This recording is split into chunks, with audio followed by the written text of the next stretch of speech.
আসসালামু আলাইকুম সুপ্রিয় শিক্ষার্থীরা, নবম ও দশম শ্রেণীর সাধারণ গণিত অধ্যায় 2 সেট ও ফাংশন চট্টগ্রাম বোর্ড 2016। এখানে এ বি সি তিনটি সেট দেওয়া আছে। সেট তিনটির মধ্যে এ ও বি সেট গঠন পদ্ধতিতে দেওয়া আছে এবং সি সেটটি তালিকা পদ্ধতিতে দেওয়া আছে। ক নম্বর প্রশ্ন, এ সেটটিকে তালিকা পদ্ধতিতে প্রকাশ করো।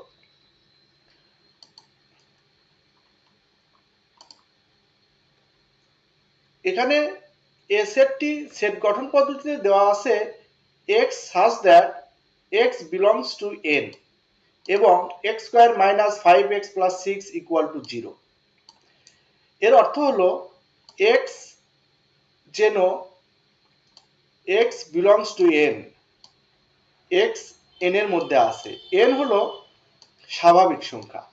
স্বাভাবিক সংখ্যা হলো শূন্য থেকে বড় সকল ধনাত্মক পূর্ণ সংখ্যা অর্থাৎ গণনাযোগ্য সংখ্যা। তো এবং একটি রাশি দেওয়া আছে x square minus 5x plus 6। এই রাশিটির মূলগুলোই হবে x এবং যে মূলগুলো স্বাভাবিক সংখ্যা সেগুলোই হবে এ সেটের এলিমেন্ট। তাহলে চলো আমরা x square minus 5x plus 6 এর মূলদ্বয় নির্ণয় করি। যেহেতু এর সর্বোচ্চ ঘাত 2, এর মূলও রয়েছে দুটি। তো x square minus 5x plus 6 এর মূল নির্ণয়ের জন্য একে উৎপাদক করতে হবে। উৎপাদক হলো এই যে প্রথম পদ আর শেষ পদ গুণ করলে হয় 6x স্কয়ার। মধ্যপদকে এমন দুটি রাশিতে ভাঙতে হবে, এমন দুটি পদে ভাঙতে হবে যেটি গুণ করলে এই 6x স্কয়ারের সমান হবে এবং যোগ বিয়োগ করলে মধ্যপদের সমান হবে, 5-5x এর সমান হবে। তাহলে যদি আমরা -3x এবং -2x নিই, -3x এবং -2x গুণ করলে প্লাস 6x স্কয়ার হয় এবং -3x -2x -5x হয়। এখানে এই দুটি পদ থেকে x কমন নেওয়া যায়, এই দুটি পদ থেকে -2 কমন নেওয়া যায়। তাহলে এখান থেকে x কমন নিলে পাই, কমন নিলে ভাগ হয়, x স্কয়ার কে x দ্বারা ভাগ করলে x হয়, -3x কে x দ্বারা ভাগ করলে 3 থাকে। এবং -2 কমন নিলে -2x কে -2 দ্বারা ভাগ করলে x হয় এবং +6 কে -2x দ্বারা ভাগ করলে -3 হয়। এখন আমাদের পদ হলো দুটি, এই দুটি পদের মধ্যে x - 3 কমন রয়েছে, x - 3 কমন নিলে আমরা পাই x - 2। তাহলে এখানে আমরা হয় x - 3 ইকুয়াল আমাদের 0 হবে এবং x - 2 ইকুয়াল 0 হবে। x - 3 ইকুয়াল 0 হলে x এর মান 3 কে পক্ষান্তর করলে x এর মান পাই 3 এবং x - 2 ইকুয়াল টু 0 হলে -2 কে পক্ষান্তর করে ডান পক্ষে নিয়ে গেলে x এর মান হয় 2।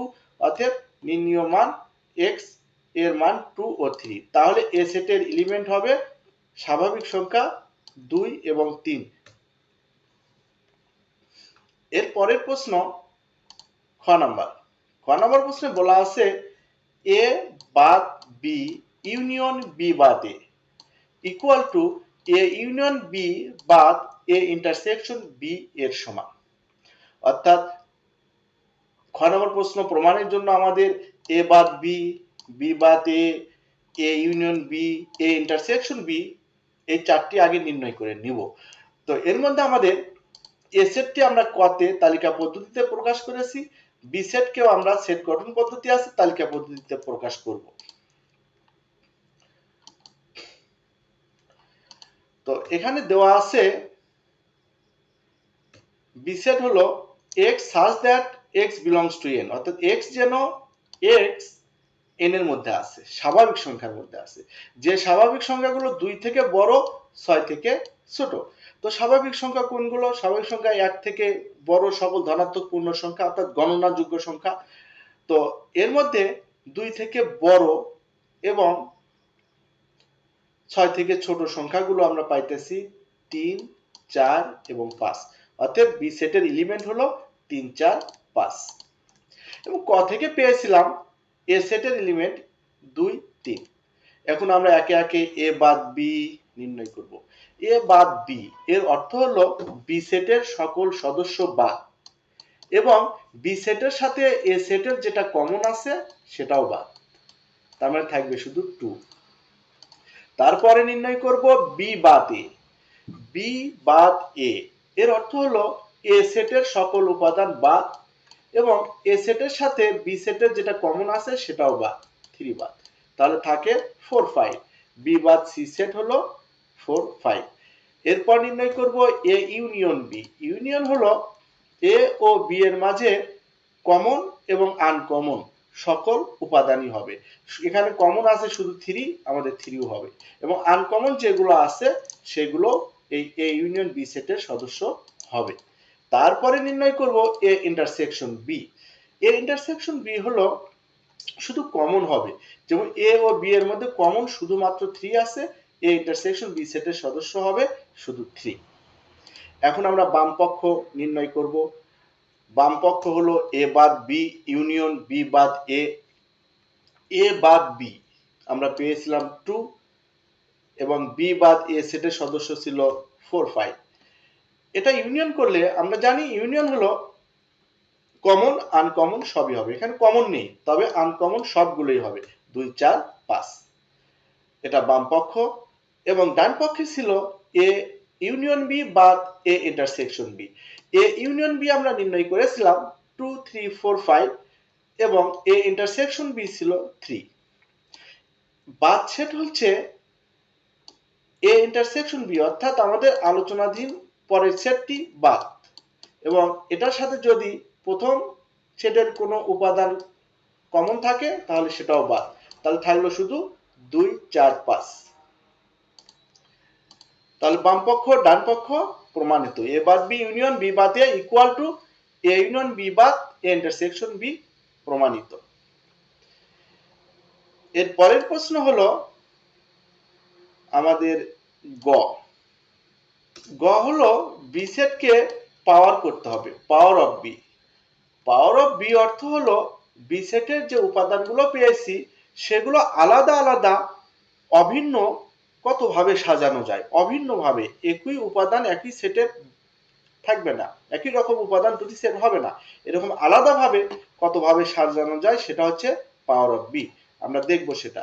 এবং বি সেটের উপাদান সংখ্যা n হলে দেখাও যে পাওয়ার অফ বি এর উপাদান সংখ্যা টু দি পাওয়ার n কে সমর্থন করে। তো আমরা বি সেটকে আগে পাওয়ার সেট আমরা করি। বি সেট ছিল আমাদের 3 4 5। বি সেটের এলিমেন্ট হলো 3 4 5। একে আমরা পাওয়ার অফ বি করব। এতে পাওয়ার অফ বি হচ্ছে আমরা কতভাবে সাজাবো। একে আমরা সাজাতে পারি 3 4 5, তিনটা উপাদান একবার নিব। তো আমরা কিন্তু আর নিতে পারি না 4 3 5 নিতে পারি না, কারণ একই হয়ে যায়। 5 4 3 নিতে পারি না, একই হয়ে যায়। একই রকম হলে চলবে না, অভিন্নভাবে সাজাতে হবে। এখন আমরা তাহলে দুটি করে নিব। আগে আমরা 3 4 5, তারপরে 3 4 3 5, তারপরে 4 5, তারপরে 3 4 3 5 4 5, তারপরে আমরা সিঙ্গেল একটা একটা করে নিব। 3 4 5 আর একটি হবে ফাঁকা সেট ওরি। এখানে আমরা দেখতেছি বি সেটের এলিমেন্ট হচ্ছে 3টি। একে আমরা n ধরবো। বি এর উপাদান সংখ্যা n ইকুয়াল 3। এখন পাওয়ার অফ বি এর উপাদান সংখ্যা হচ্ছে 1 2 3 4 5 6 7 8। 8টি। 8কে আমরা 2 ভিত্তিক 3 পাওয়ার করতে পারি, টু দি পাওয়ার 3। তো 2 কিউব, এই 2 কিউব হচ্ছে 8।